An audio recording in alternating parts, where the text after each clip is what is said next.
ज्या लाडक्या बहिणींच्या घरी चारचाकी आहे त्या बहिणींना योजनेतून अपात्र केलं जाणार आहे आणि आजपासूनच लाडक्या बहिणींच्या घरी पर्यवेक्षिका, अंगणवाडी सेविका जाऊन योजनेच्या निकषात बसणाऱ्या बहिणींची पडताळणी करणार आहेत।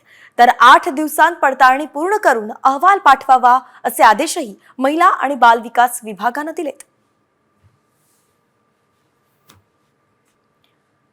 तर सद्यस्थिती कशी आहे पाहूयात। एकूण लाभार्थी महिला आहेत 2.59 कोटी।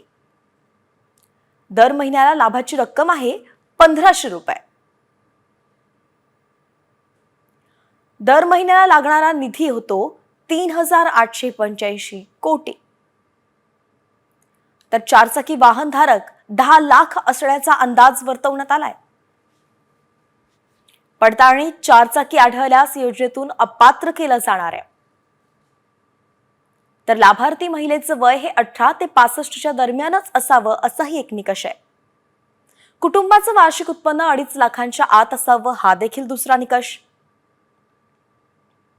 कुटुंबातील एकही सदस्य सरकारी नोकरीत नसावा, आयकर भरणारा नसावा असा सुद्धा एक निकष आहे। संजय गांधी निराधार योजनेसारख्या अन्य योजनेचा लाभ घेतलेला नसावा। तर चारचाकी वाहन असणाऱ्या महिला योजनेच्या लाभार्थी नसतील असंही स्पष्ट करण्यात आलेलं आहे।